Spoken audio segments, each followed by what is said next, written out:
This show is produced by the Hartman Media Company. For more information and links to all our great podcasts, visit hartmanmedia.com. Welcome to the Creating Wealth Show with Jason Hartman. You're about to learn a new slant on investing, some exciting techniques, and fresh new approaches to the world's most historically proven asset class that will enable you to create more wealth and freedom than you ever thought possible. Jason is a genuine self-made multimillionaire who's actually been there and done it. He's a successful investor, lender, developer, and entrepreneur who's owned properties in 11 states, had hundreds of tenants, and been involved in thousands of real estate transactions. This program will help you follow in Jason's footsteps on the road to your financial independence day. You really can do it. And now, here's your host, Jason Hartman, with the complete solution for real estate investors. How's it going? Welcome to episode 1841.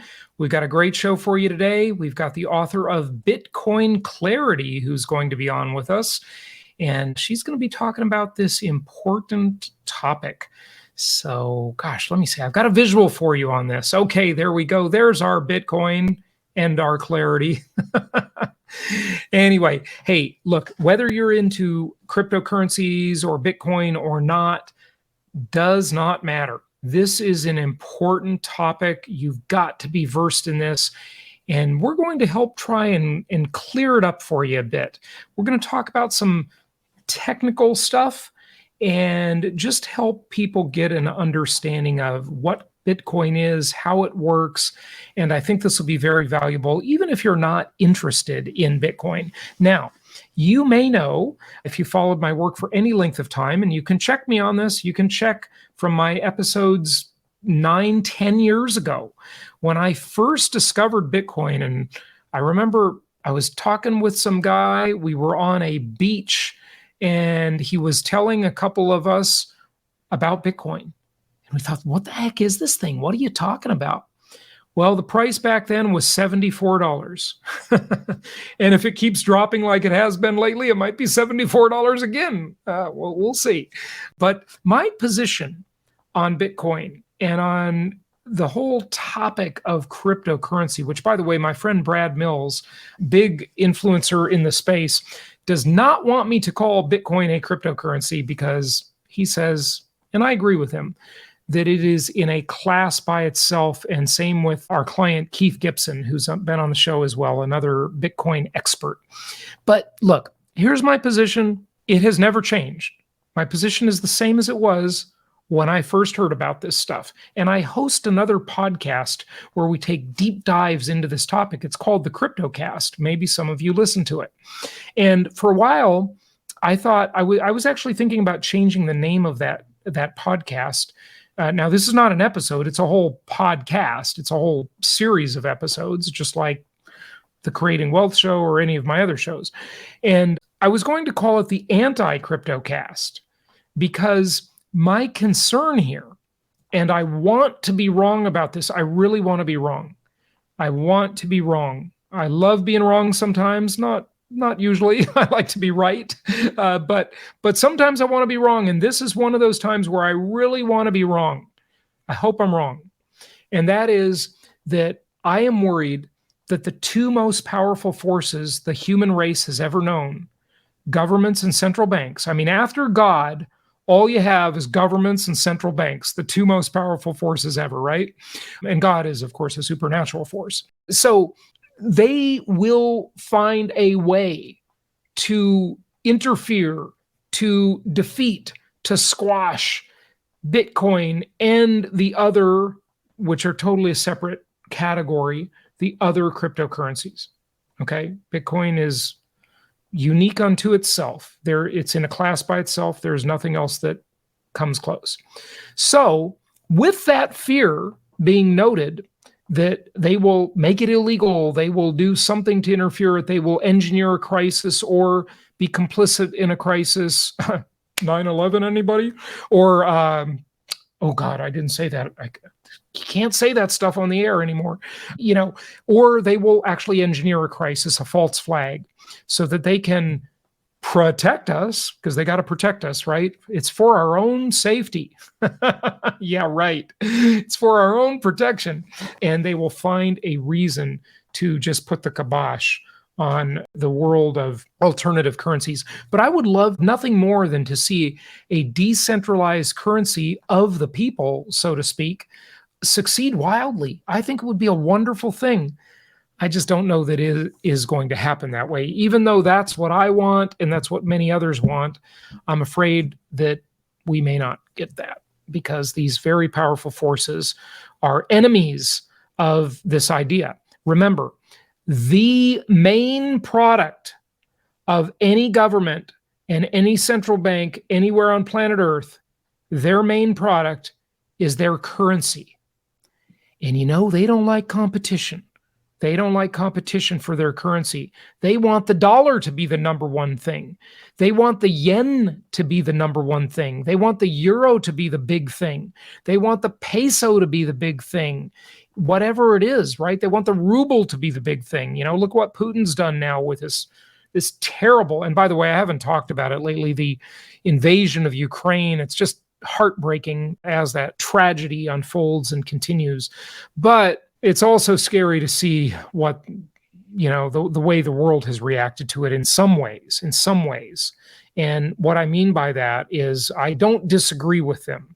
I agree that Russia should be sanctioned, but the way they have weaponized the dollar and other currencies, it's pretty scary, because they don't seem to care much about rule of law. Listen, I'm no fan of Russian oligarchs and, mafioso style oligarch criminals. However, to just start taking their stuff without any due process is really scary, because you got to remember something, that whenever there is an attack on liberty, even if it's the right thing to do, like morally, or just because we're outraged, you could be next. You could be next, right? So when anybody else is attacked, another person, another class of people, just remember that even if you agree with the attack on them and you're outraged by what they did, and you gotta make them pay, right? You want to make them pay. Just remember that same justification could be used against you, your company, your family, right? Your country. So be careful where that leads. It's a dangerous thought process. That's all I want to say about it. Okay, so we'll have our Bitcoin Clarity author here in a moment, but I want to share with you a couple things as usual. Now, this is a chart that I presented in 2 of my speeches last week when I was in Dallas. And it is the mortgage payment as a percentage of disposable income. So when you look at a household and you look at their after-tax income, and you think, gosh, is this mortgage debt burdensome on them? Is it really, really bad? Is that going to lead to a foreclosure problem where people are just going to walk away from their houses like many, many millions did during the Great Recession? And I think rightfully so. I think a lot of them made very good decisions walking away. I endorsed that idea because, it is the right thing to do sometimes. That my mind changed during the Great Recession when I had that guest on my show who talked about it, an attorney who was the founder of a website called You Walk Away, right? And I think that decision was a sensible decision, and many times. But what's the likelihood of that happening again? It's pretty darn low, folks. If you're waiting for a foreclosure crisis, don't hold your breath. If you're waiting for a housing crash, don't hold your breath, because it's not coming quickly. It will come. At some point, it will come. There's always a cycle in the market. The market always has its ups and downs. No question about it. There will be a point where the housing bubble pops. The question is, how big is the bubble right now? Or is there a bubble at all? I would agree that there is a bubble, and it's been blowing up.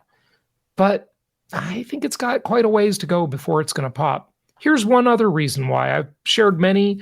You've looked at the Hartman Comparison Index, my index that I created, the HCI, the Hartman Comparison Index, to help you understand the value of real estate. when you compare it to a whole bunch of other things. But let's look at just the mortgage payment. How burdensome is that on people? Well, according to this chart, not so much. Not much. It's pretty comfortable, actually. Now, if you look at the chart, this one goes back to 2014, okay?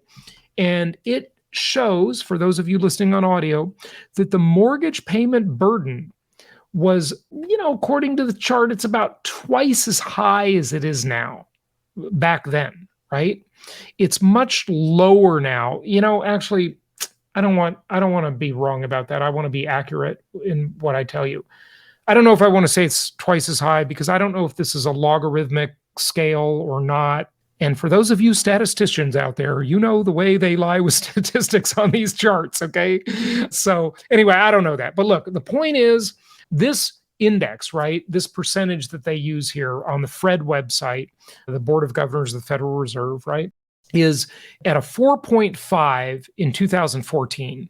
And today, it is dramatically lower, okay? It's maybe, what is that going to be, a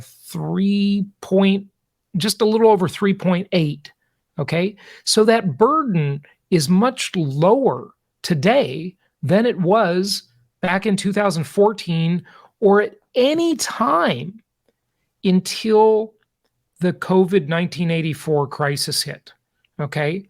When we had the pandemic hit, we saw that burden decline dramatically at the point where interest rates went to their 5,000-year low. Yes, you heard me right. 5,000-year low, cheapest interest rates in 5,000 years.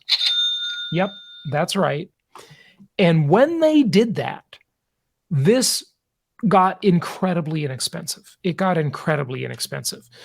Where you saw this mortgage payment dip to super low amounts. And it's been rising ever since that trough, okay? And it's a little higher now for sure. But historically, that burden of the mortgage payment is extremely low. So don't hold your breath for a foreclosure crisis and a housing crash for this reason. Also note, as I've told you before, that 40% of all the homes in the U.S. are paid off. They're free and clear. Obviously, they have not heard my teachings on inflation-induced debt destruction. Shame on them. But whatever. The point is, people who have no mortgage usually find it pretty difficult to go into foreclosure or to have fire sales on their houses. And why is the foreclosure thing important? Well, because that makes the market potentially have a downward spiral, right? There's just not any significant distress in the system, folks. Show me the distress. Inventory is rising a little bit, but it's got a long way to go. A long way to go. And we will continue to report on it. We got to see inventory rise a whole heck of a lot before it's time to get concerned. The housing market is still en fuego in most places. One of them is Jacksonville, Florida, where you should come and join us for our Wholesale Workshop in Jacksonville. I'm going to put this on the screen for those of you watching. It's scrolling across the bottom, but let's make it nice and big so you can see it easy. And that is jasonhartman.com/wholesale. That's jasonhartman.com/wholesale. If you want to get really good deals on properties, I mean, not the easy turnkey deals, you can buy these for yourself, or you can turn it into a business opportunity where you're just coming in with literally no money, tying a house up, a distressed house with a motivated seller. We're going to teach you our motivation stacking strategy, where you stack up these motivations of these sellers, you find them, you contact them, you get an assignable contract, and then you assign it over to usually an investor buyer, a waiting pool of investor buyers. And guess who has thousands of those? Yes, yours truly. So we can make it very easy to help you exit these properties and take a nice big fat fee. Okay, it's just really a great thing. Now, this is a more active approach to real estate. It's not the passive thing. Look, if you've got a 60, 80 hour a week career and you're too busy, this is probably not the thing for you. But I'll tell you who it's for. Some people who have that time constraint, they're teaching their kids how to do it and just giving their kids a push, a head start in learning how to wholesale properties, because the kids have time, right? You don't have time, but the kids have time. And, this could really be their future business. I mean, I know several people who've done this with their children. Okay. It's great, great thing. So you're going to learn small builder secrets, how to pinpoint inventory in any city in the country or any place in the country, and even internationally. If you want to do this internationally, there are some countries where you can do it internationally. Remote market deal getting tactics, virtual wholesaling doesn't need to be local at all. How to do faraway fix and flips, how to tap into private money networks to get financing for your deals if you want to buy them. But if you don't want to buy them and you just want to wholesale them, boom, you're just in, you get out, you get paid. I mean, it's just a great thing. So jasonhartman.com/wholesale for more on that. Join us in Jacksonville, Florida. And that is just, well, gosh, it's less than a week and a half from now. So we just had one sign up today, just got the tickets, got a reasonable deal on the airfare, and come out and meet us in Jacksonville. It's going to be a great time. And also, besides spending 3 days with yours truly, you know who else is going to be there? Someone you like even more than me. Many of you have met her. She's been on the show, and that is my mom. She's even coming to this. She's really excited about it because she wants to learn how to do wholesale deals. And even at her age, I mean, she's super active. She's out there buying properties, doing 1031 exchanges. You heard her on the show not too long ago talking about that. And if she hears me say, even at her age, she's probably going to kill me. So anyway, but look, my mom is a little older than me. So there you go. Just by a small margin. There you go. So she'll be there as well. So we're going to spend 3 days together. We're going to have some lunches, some dinners together. It's going to be a great time. We've got a really nice venue, inexpensive. We've got hotel rooms for just $159 each, free parking, and it's going to be a great time in Jacksonville. So go to jasonhartman.com/wholesale, get signed up. If you have questions, reach out to your investment counselor. They'll be glad to help you. But here's the thing. Now, you're not seeing this if you're listening only on the audio, but if you're watching this, you see that I've got a rear view mirror on the screen.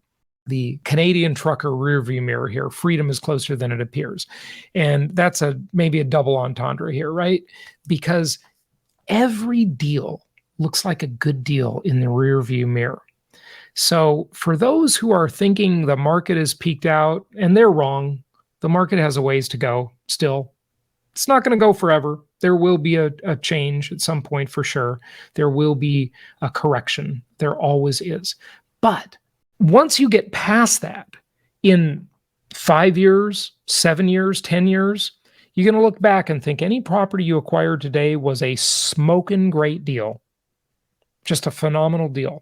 Because every deal in the real estate world looks good in the rear view mirror. It does. It's a game of staying power. If you stay in the game, you're going to win.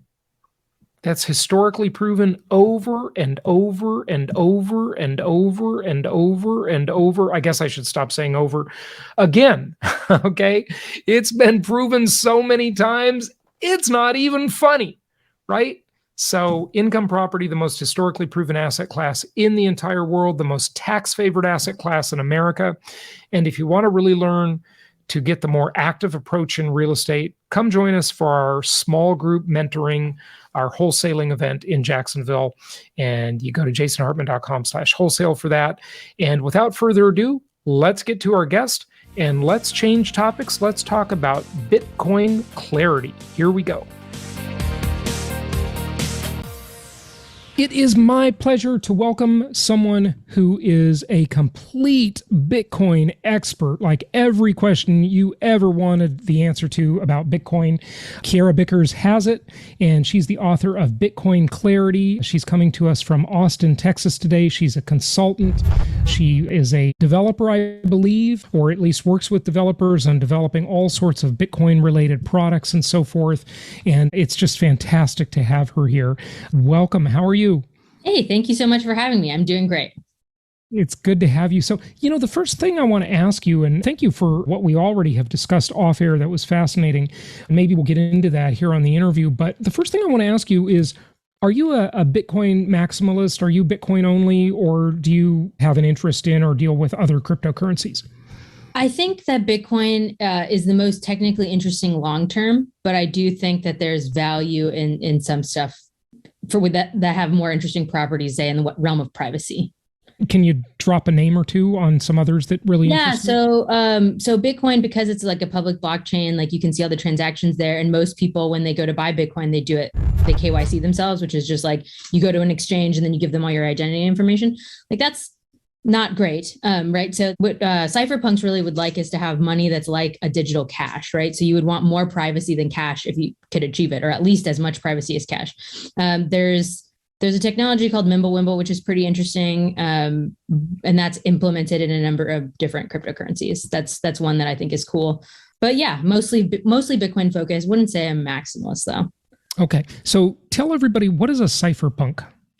So what is a cypherpunk? So a cypherpunk is kind of like a ideological movement to some degree, which is about instead of doing activism through, say, protesting or political activism, you do activism through writing code, right? And you can do that with cryptography. So like, if you have a problem with the way the government is doing a particular thing, which we could, maybe inflation or something like that, instead of educating people about the concept of inflation, you just build a monetary system that simply doesn't have that property. That would be a philosophy of the cypherpunks, yeah. Right. So then Satoshi would be one of those, right? Most definitely. Yeah. Most definitely. Okay. All right, great. So in the beginning of your book, which by the way has excellent reviews, you talk about finding a signal in the noise. And a lot of experts in technology, and then they bring it over to other fields like economics. They talk about the signal to noise ratio and things like this, right? Sure. So tell us about problem number one, finding the signal in the noise. What does that mean? So when I wanted to learn more about Bitcoin, everyone taught me to learn how to code. Then I learned to code, and then I look at the Bitcoin source code and I still didn't understand Bitcoin. So like that was my first data point of like people who think they understood Bitcoin were not giving me good advice.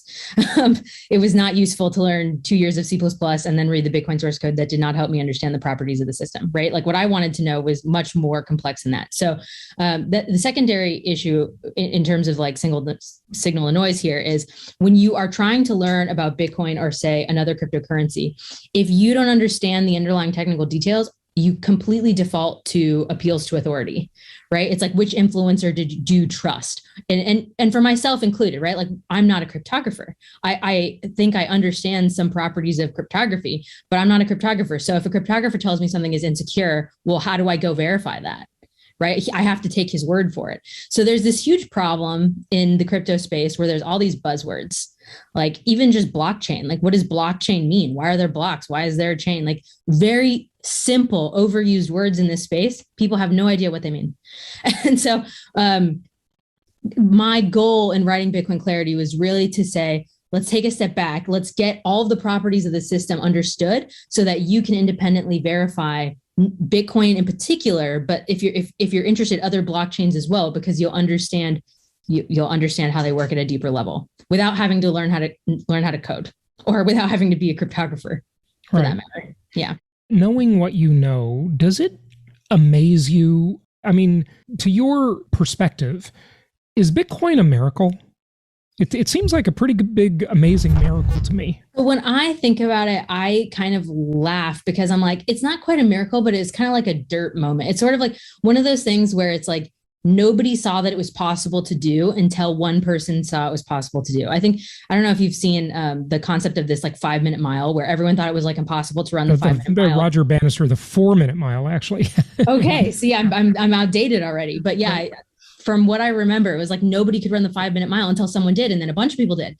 And it's exactly the same thing in cryptography. Every cryptographer thought that it was impossible to create a decentralized system for value exchange. And that was kind of like the holy grail. And it took them, which, I include a larger explanation in the book, but basically what Satoshi was able to do is he lowered the standard for what it meant to be decentralized, because all the cryptographers were thinking about it as like ideological perfect decentralization. And then it's like, if you can't have perfect decentralization because time and space, and like we wouldn't be able to have a cryptocurrency that worked between here and Mars because they're physically too far, and that time and space would not be able to settle on one blockchain, right? So that there was a problem. The speed of light isn't fast enough for the signal. That's exactly right, right? Like the speed of light, because of the speed of light, and this was like this theoretical thing that all cryptographers generally agreed that this was not possible. And then what Satoshi did was just like, well, it doesn't really need to go very far. Like it only needs to go to the next node, right? So it's like, and that's actually why transactions are grouped together in blocks, is because you can't know the time of a particular transaction, but you can know that all these transactions had happened in roughly the last 10 minutes. So everyone was trying to timestamp individual transactions, but in a distributed network, that's not possible. So what Satoshi did is group them together in blocks, which was like the aha moment. Would you call that a miracle? It's ingenious. It was so obvious after the fact. So he was practical then, when everybody else was being too idealistic and expected too much from the network, right? Yeah, I mean, there's definitely trade-offs, because that means that they're not quite instant transactions, right? They take as long as it takes for the block time. So that's about 10 minutes on average. Yeah. Okay. So what do you want people to know about Bitcoin and cryptocurrency? Just take us through maybe some of the big things that people really fail to understand or grasp about it. I think the biggest thing, which touches on like the first problem, right, of just signal over noise, is that there's so much noise in this space. You could be an extremely educated investor, but if you don't understand how these systems work, there's absolutely no way for you to evaluate one system from the next, right? Like it's just so easy for someone to say, my blockchain has twice the transaction throughput as Bitcoin, or 100 times more. And if you don't actually understand like how that maps, like how that's working, there's no way for you to know if that's legitimate or not. And there's like, it doesn't take much technical knowledge to move the needle in terms of how you see these things. But that's what I try to give people, is like, what's the minimum amount of technical knowledge that you need in order to be able to understand, right? And not just like regurgitate buzzwords. Yeah, right. Okay, good. I kind of look at Bitcoin and I think and by the way, I just want to state where I'm coming from. I've stated this before, but for you and other listeners who maybe haven't heard me say this, I would love nothing more than to see a decentralized currency that is run by the people rather than central planners take over the world. I would love that, okay? Because I think it's just good for human liberty and democratic ideals and so forth. Sadly, though, I think that the central banks and governments are going to try not to let that happen, because it displaces their major product, which is their currency, the dollar, the yen, the euro, whatever it is, right? Maybe you can speak to that. And I have a feeling you might say, well, Jason, they can't stop it. And you might be right about that, but they can't stop illegal drugs either. And people do trade in them, but not much, because it's illegal and nobody wants to risk their freedom, right? I just have, a lot of concerns about the future and the way governments are becoming so tyrannical, especially with the COVID, world we're living in. It's just sort of checked all the boxes for the authoritarians, if you ask me. But what do you think? I think you're right about that. There is definitely some concern about regulation. I think that the Bitcoiners as like a community are so tight-knit about being Bitcoin first before. I would say the identity of being a Bitcoiner probably comes before being an American for a lot of Bitcoiners, or, whatever their national identity is, almost certainly, because that cypherpunk mentality is almost like anarchistic. It's like, it's more about your individual liberty than about this national identity that you have. So if that were ever to happen in a particular country, I think people would leave. And I don't see a world that everyone, attacks Bitcoin simultaneously. Like the world is just too large for that. And like, maybe that's the goal, right? Because we're seeing the centralization pressures that's happening with COVID and like, all the vaccine passports and stuff like this. So the fear is definitely there that there is some sort of agenda that is pushing in that direction. I won't say, they can't stop it, because, there's developers like to say code is law, but code is only law in the blockchain, right? It's like we have self-executing contracts, but the government doesn't care about self-executing contracts. Yeah, no, they have prisons. And they have guns, right? So I personally like America because it's a nice place where you could like own Bitcoin and own guns, but that's not true all over the world. So to answer your question, I think it's a legitimate concern, but I think people will move to a geography that is favorable to Bitcoin. What do you think about El Salvador specifically? And, Portugal also very crypto friendly, and Puerto Rico, but namely El Salvador. I mean, do you think that experiment is going to work? Do you think it's going to expand to another country? This Who's experiment next? is sort of happening in parallel to the CBDC stuff, which is like, will central banks create a digital currency that competes with Bitcoin, or will Bitcoin get adopted faster? Right. Yeah. I think there's certain difficulties with sending Bitcoin on chain, which is what the Lightning Network tries to solve. And the people in El Salvador are primarily using that Lightning Network. So, I think it's very interesting that the things that people find the most interesting is when a country adopts Bitcoin. They tend to find that more interesting than if a country implements a CBDC. Nobody hears about that, right? The Vatican could very well do that and nobody would really care. So there's way more collective consciousness around adoption of Bitcoin than there is about these digital central bank currencies that nobody other than the central bankers and the people building the currency seems to care about. So I'm hopeful that that this will continue. And it seems like, Portugal is not in the best economic shape. And, there's an incentive for these countries to do something. We see something similar in the United States with the state of Wyoming, which I think lost some oil business. And now they're trying to be the at the forefront of the legislative work when it comes to Bitcoin. And they're doing a great job of that. You can incorporate a DAO out there. I don't know anything about it, but I know that it exists and that people are trying to make this their niche because they know this is where the money is. Yeah. No, they're being smart about that. No question about it. So tell us what some of these buzzwords are that we hear about, DeFi, DAO, all of these things. What do those things really mean? I mean, decentralized finance. Is Bitcoin DeFi, or what's DeFi? So I have my opinion of DeFi, but I'll take a step back and say what I try to do is get exactly very clear about what things are at a technical level. So before we started this podcast, we were talking about UTXOs and what those were and what Bitcoin was at the lowest level of actual data to remove all the mysticism. I think in Bitcoin, it's very easy to get concrete about terms because in comparison to other blockchains, it's actually a very simple system. So when we talk about Bitcoin, we can say what a smart contract means in Bitcoin is the ability to lock and unlock data and then send it over, send Bitcoin to send value securely over the insecure internet. That's what Bitcoin is designed to do.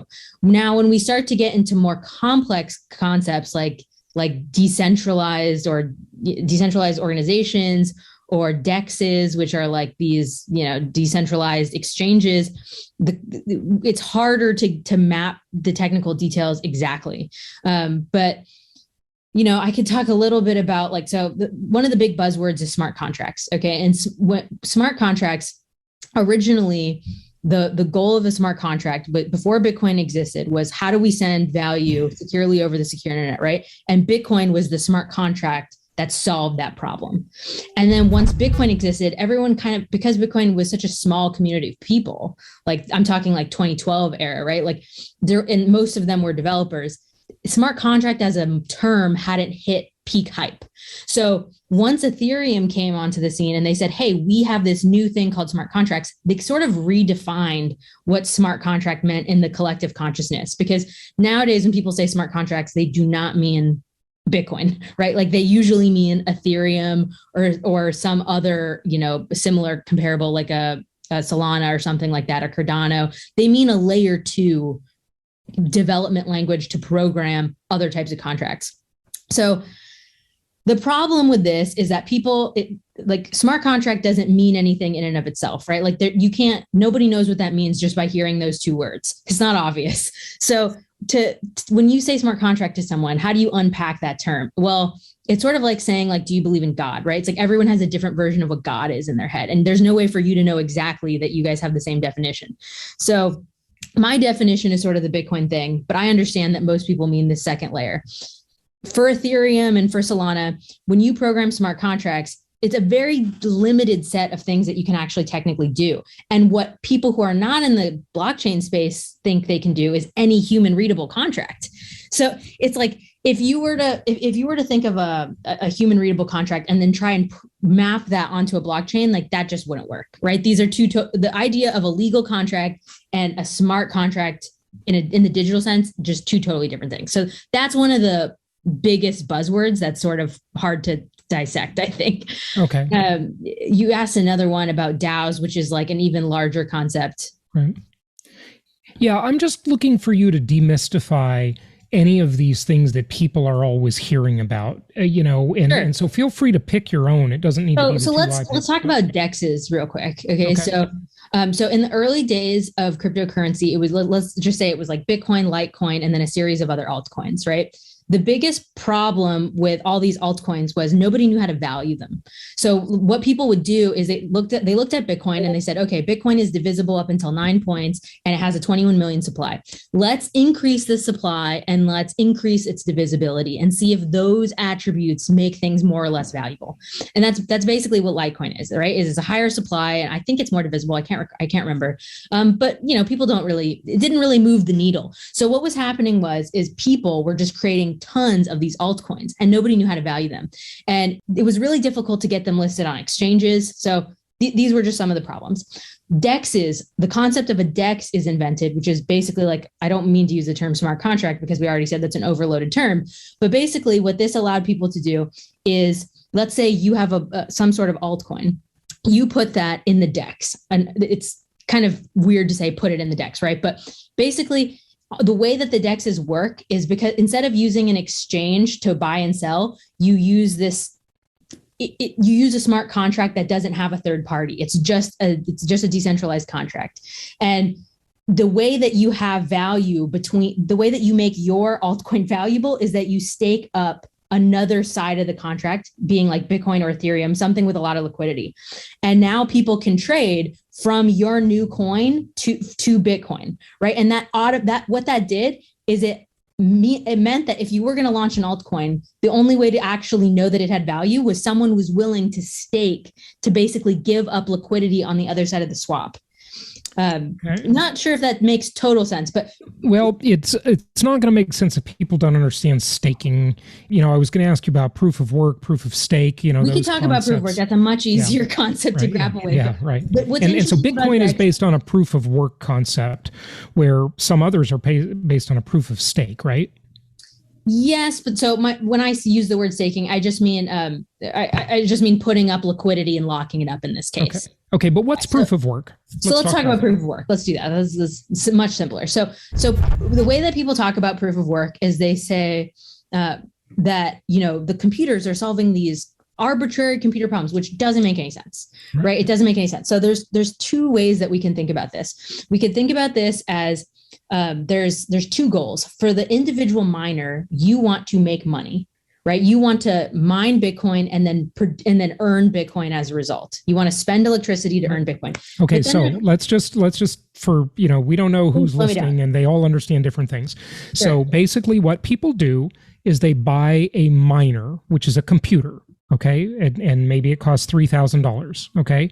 And they plug one of these in, they connect it to the internet. It goes out there and solves these complex math questions. And as it solves them, it earns Bitcoin for solving them. Right. Correct. And the only mystery to reveal here is that all a miner does is it's a particular type of hardware that's designed to only solve that problem in the most efficient way possible. Understood. So that's what an ASIC is. In solving that math problem to earn the Bitcoin, that is proof of work, right? That is doing work and then generating a proof. Oh, okay. There's a distinction. So yeah, people call it proof of work, but what does that mean? Okay. Right. So it means that the miners are doing work, which they're basically burning electricity, and they're distributing a proof that they've done that. Okay. Got it. So that's proof of work. That's the first part of proof of work. That's what's the next part? The second part of proof of work is that's the miner wants to earn Bitcoin, but what the network wants, and this is where you have to kind of put on a hat and think, as if you were designing this system.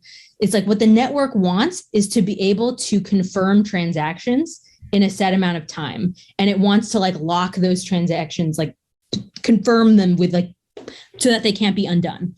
Right. So as people transact, it posts their transaction to the blockchain. So that everybody and that actually requires computing power. So, sure.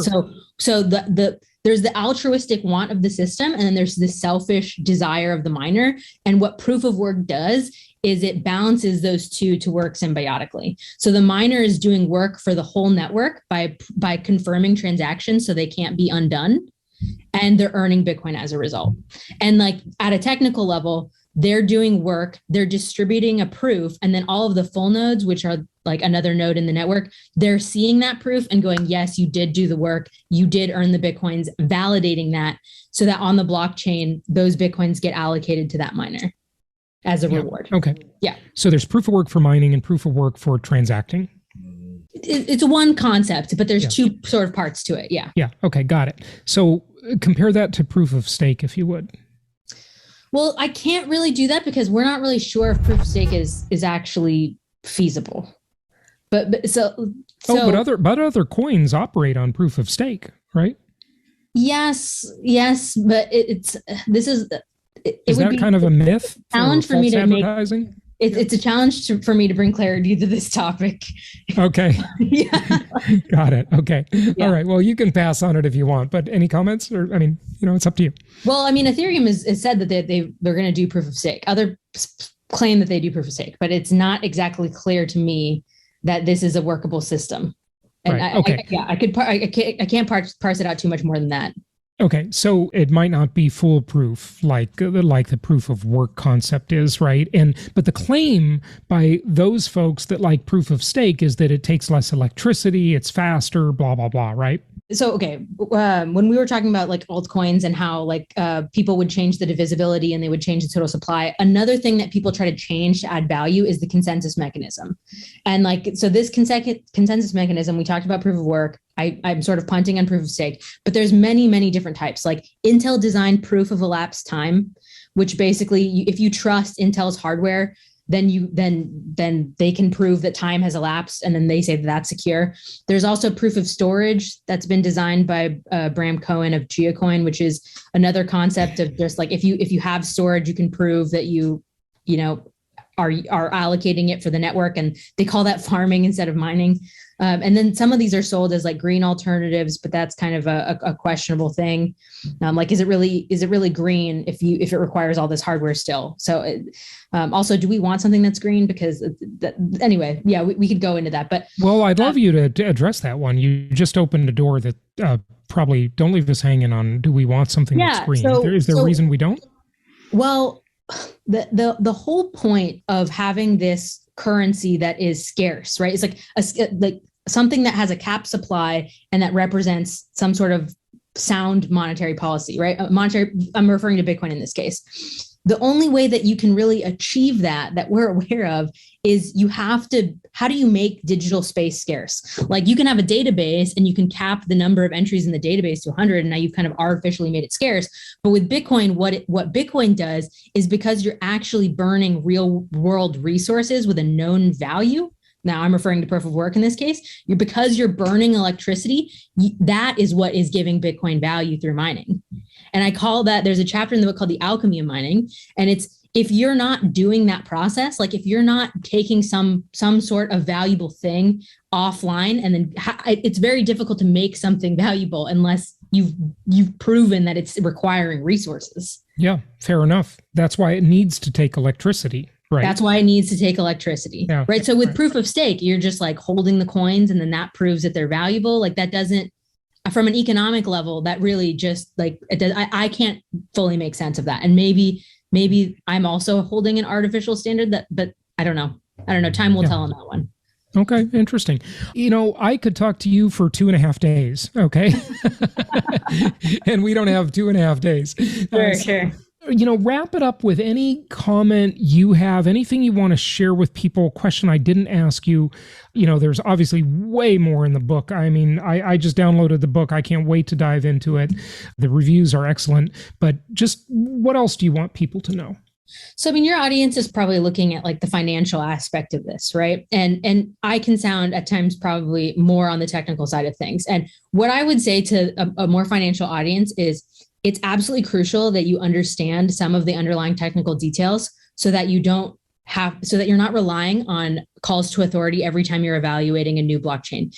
I'm very bullish on Bitcoin long term, but there are going to be avenues for other use cases outside of just Bitcoin. Like Bitcoin created an entire asset class, right? And the Bitcoin maximalists advocating for Bitcoin, I think what will happen is Bitcoin will become, maybe there's only a 10% chance of this or something like that. But if this becomes some sort of dominant currency, there's going to be other blockchains that settle Bitcoin, right? It's going to become very complex in the blockchain space. And if you're an investor in this space, I think it's important to be able to understand some of the technical details. And I'm not talking about cryptography here. I'm just talking about like enough to be dangerous and to be able to evaluate what's going on without just listening to what my opinion is, right? So what I try to do in the book is I try to give readers and viewers on my YouTube channel the mental models to be able to see these systems and evaluate these systems for themselves so that they're not relying on other people's opinions to make those decisions.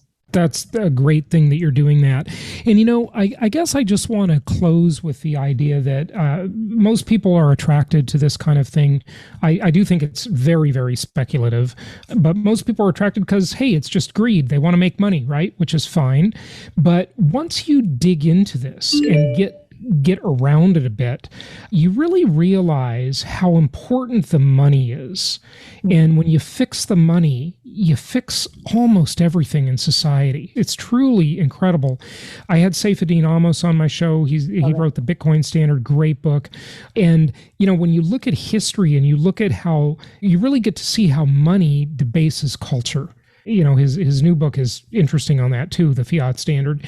And there's a lot more to this than just the idea of investing, making money, or speculating, even whatever. Or replacing the monetary system. Yeah, there is a mission here, right? If you fix this really corrupt monetary system we have, the likelihood of wars will decline. I mean, it could really lead to talked about peace, going green for a while, and it's like, money is a measure of scarcity to some degree of things in the economy. And of course, with this fiat money, it's like nothing is being measured properly. This is the hugest waste of resources. Right.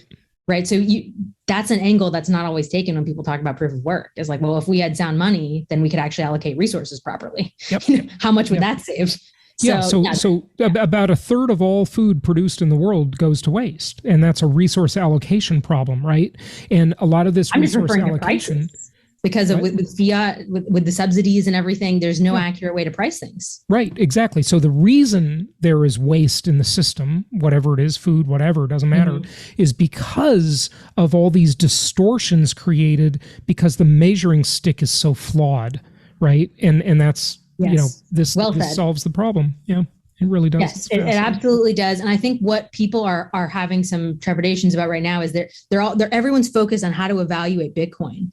But in the future, if Bitcoin ends up being successful, like more successful than it already is, then it'll be the reverse, right? It's like Bitcoin will be used to evaluate the value of other things. But because nobody understands, this concept is just too meta. Like very few people actually understand the blockchain, understand Bitcoin. So they view it as speculation.